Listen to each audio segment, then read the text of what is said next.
Hello again. Well, it's currently only 5:30 a.m. on December 5th. So, now that I've cleared out some more space on my hard drive, I'm gonna do a video about on the 20th anniversary of Cartoon Network. So, yeah, 20 years of a TV network is a really big achievement, and then Cartoon Network is a big part of my childhood. So I'm definitely gonna make sure I do this as well. Do it like I mean it. I mean, started the year I was born, 1992. In October, a bit with collection of a lot of the old cartoons, a lot of old Looney Tunes, Tom and Jerry, Harry, and all Hanna-Barbera cartoons like Flintstones, Scooby-Doo, Jetsons, and that sort of thing. Really took off in the 90s and the early 2000s when I started running original programming. I I already covered.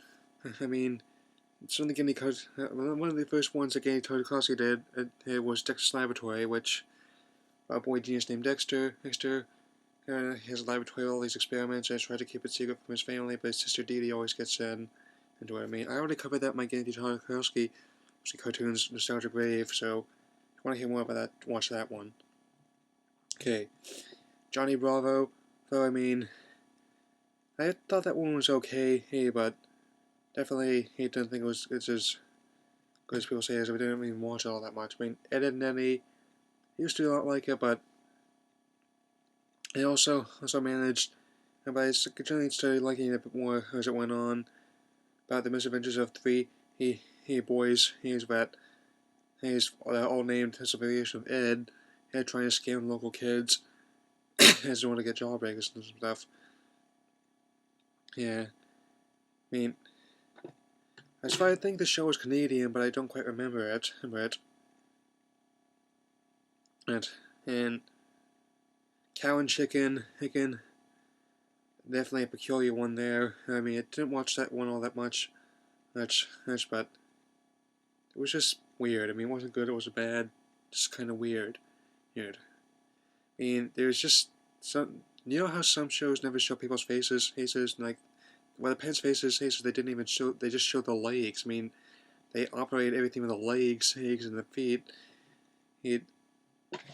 And okay, so and Powerpuff Girls. Was people used to make fun of me when I was 9 for watching that, but now that I'm 20, I can openly admit to watching it since think part of growing up and turning into adulthood is embracing your childish nature, and learning to live with that. Anyway, Powerpuff Girls, sugar, spice, everything nice. Used to create the perfect little girls, but then Chemical X gets in the mix and creates Powerpuff Girls, Blossom, Bubbles, and Buttercup, and their duty is to save the world before bedtime. There are all sorts of, I think Craig McCracken intended it as sort of a parody of the Magical Girl show. How that was going, how popular at the time, like Sailor Moon. Because there's definitely a lot of anime influence in there, as well as stuff from Tokusatsu. And some of the villains include Mojo Jojo, Sapient Monkey with brain on his head, is wearing a helmet to conceal it. Him, essentially a demonic crossdresser. Fuzzy Lumpkins, and a hillbilly that's essentially, I don't know what he is, Sedusa. Someone, as her name implies, she's like the Medusa in Greek folklore. And also the Gangrene Gang, in which it's a bunch of street punks that have sickly green skin. And okay, so that covers the first few shows, original shows of Anne. Gonna get into a bit more of them after this cut. Okay, so as we move into the 2000s, we also got more her shows. I was into it, but right now we have the Coding Kids Next Door, which It's about child secret agents and all those strange plots to get into with the adults. I did a nostalgia grave on that one too. If you check it out, get a chance, then check it out if you get a chance. And it's also sort of the Grim Adventures of Billy and Mandy, in which it's how the Grim Reaper, isn't yes that Grim Reaper loses a bet had to a boy named Billy and a girl named Mandy. Andy, in the end, he has to be their slave and friend, and so Billy is kind of adult, old, and Mandy is may wear a lot of pink, but she's a very gloomy girl, and also it gets in a lot of strange adventures. I mean, it's essentially a dark comedy, and it sort of plays a lot with the supernatural and the paranormal. I mean, there's also one thing a lot of people notice when we watching the show is that there's this creature named Nurgle, who essentially he has no face. He takes over people's bodies, and essentially fits the depiction of what was being referred to as a Slenderman mythos now. Slenderman mythos, sorry about my lisp, yeah. Foster's Home for Imaginary Friends. And it's one of Craig McCracken's next shows. It's about a boy named Mac who has an imaginary friend named Blue, but until it gets too much of a handful, he goes to the foster's home, which is where imaginary friends that can no longer be held by their masters, who now have a place to stay. There's a lot of creativity in that. It's definitely reminds me like of what an anime version of Calvin Hobbes would be. I mean, Watterson's and was not real big on licensing or animation, but this is Foster's Home is definitely one of the best shows I remember from when I was little, when I was young, and then I think I'm really gonna start watching it again. And among the other members of fans are Wilt, a sort of basketball star with one arm, Eduardo, a giant goat person, Coco, a bird that sort of can speak, and the whole place is seen by three three folks. One is Madame Foster, an old woman who's known a place for as long as she can remember. Frankie, a teenage girl who may not be as bubbly as we think, and Mr. Harriman, and an upper class rabbit. And I mean, he's wise. I mean, he's kind of like, right. Let's try and keep the ball rolling here. And yeah, I also realized that in the 2000s, late 2000s, that's when Adult Swim began.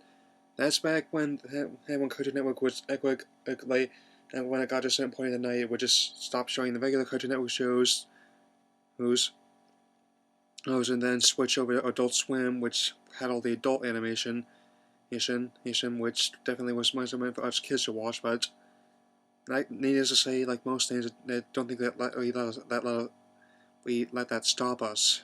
Sorry. I mean, shows they were just as weird. I mean, Harvey Birdman was essentially like all the Hanna-Barbera cartoons, and it's gotten into all these sorts of legal issues. It was very surreal.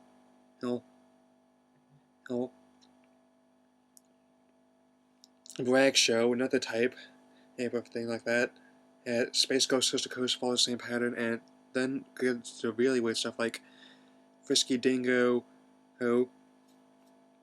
it's sort of a New Zealand program about this sort of with, I never really watched that one, and as well as Aqua Teen Hunger Force, which is only, but we don't let the title fool you. I mean, it was originally, they just pilot the superhero premise up there to just sell a show. It's definitely, by definition, a widget series, which it's absolutely insane to witness in this, and is with Hylock, Master Shake, and Meatwad, getting all sorts of strange life living in South Central on New Jersey.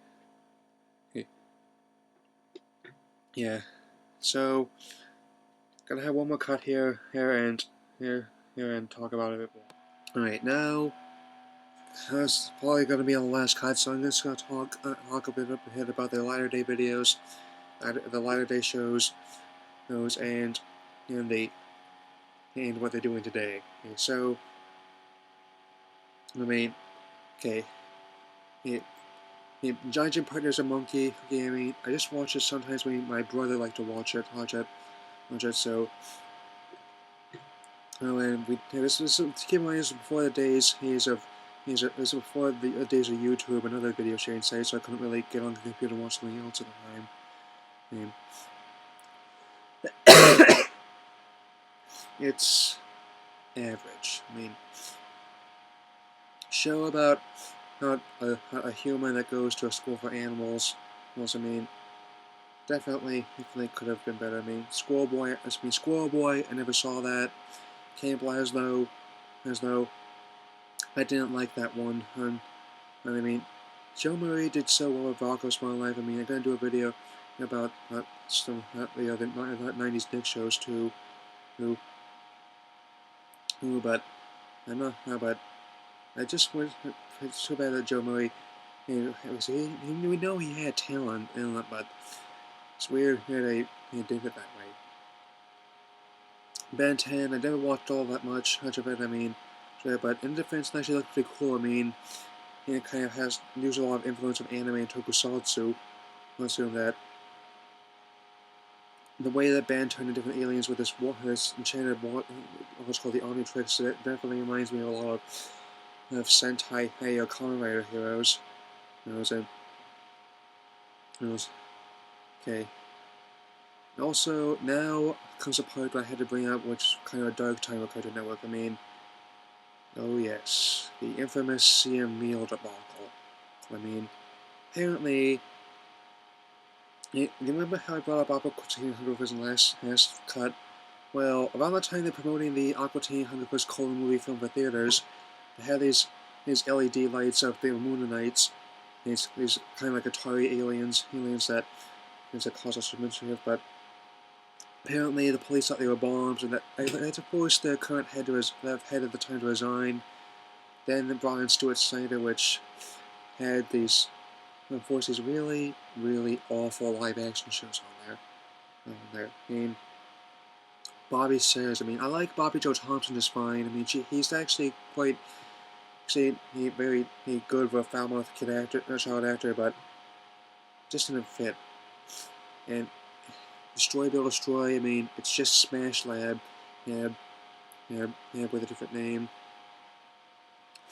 And on the infamous, pretty much that's the nadir of the famous Dude, What Would Happen? I mean, what's the point of having a Mythbusters show if you don't actually explain why you're doing this thing? I mean, keep in mind, I like the Mythbusters. I mean, not just for the girl, but also for the way they try and break down all these common urban legends and myths. But I mean, these guys on Eyes and Do What Will Happen, they were not funny. I mean, they just kind of like seemed like bad, and like what the people from Smosh would be like if they didn't have any talent at all. I mean, because of that, because of the overwhelmingly negative response to CML, they've essentially just been trying to pretend that the whole thing never happened. I mean, sure, there's occasional things like the Hall of Game Awards and also like Level Up. I mean, I don't care for Level Up. I mean, show about video games and nerd culture. Go watch Spaced. It's a better show. I mean, now I'm gonna come to the current shows. I mean, Adventure Time. I mean, it's definitely he has its share of haters, but I absolutely love Adventure Time. I mean, it just ended its 5th season, and definitely enjoyed the world building that Pendleton Woods put into it. I mean, definitely like how it really has a lot of elements of science fiction, fantasy, and it's not like the shows that Cartoon Network used to run in the 90s. In his story structure, I mean, this boy Finn and his shape-shifting Dr. Jake, there's just so much imagination in there and whimsy in there, but It's also not afraid to deal with dark moments. I mean, 3 words: Holly Jolly Secrets. I mean, the Christmas special. Just watch that episode. I'm not going to spoil what happens. So, okay, moving on. Regular show. Another show that's a lot like the 80s Cartoon Network shows. Most definitely the way people talk the things they do. I mean, it's also one of the weirdest shows that was out there. Just on the surface where you have a blue jay and a raccoon working for a gumball machine, a gorilla, and a lollipop. That definitely is going to be hard to explain to people, but the tagline shows it's anything but. I mean, true to the form, everything absolutely typically goes insane by the third act of each episode. Each 11-minute skit they have. Mad. I mean, I was kind of struck when Mad TV he ended. I mean, I stayed up. I was one of the people that stayed up late to watch the final episode of it, but so I was as interested when Mad came on. I mean, it's worked on by a lot of the same people as Robot Chicken, Hicken and Kablam. It's just sort of these animated sketch comedy shows. Which, I mean, definitely a lot closer in structure to Mad. Because I mean, look, on this disc it has every issue of Mad that was made in between 1952 and 2005. And so definitely a key part of culture. I mean, of course, Mad satires parodies a lot of shows that come out, movies that come out. I mean, they do parodies of Transformers, they do Star Trek. Heck, I mean the new ones. I've done several riffs on Pokemon, on a few bits. It's on Pixar movies and Scott Pilgrim as well. But also they're not afraid to do more adult parodies on it. I mean they've just for the events they've done a parody of District 9, which is an R-rated science fiction movie about apartheid. Right, but that's true to Spirit of the magazine because they did parodies of The Godfather, they did parodies of Clockwork Orange, and the very first X-Men movie, Midnight Cowboy. Well, sorry. But anyway, hey, Mad. I like that one, and in case you couldn't tell. Gumball, Amazing World of Gumball, I mean, really not, I'm not a fan of that one. I'm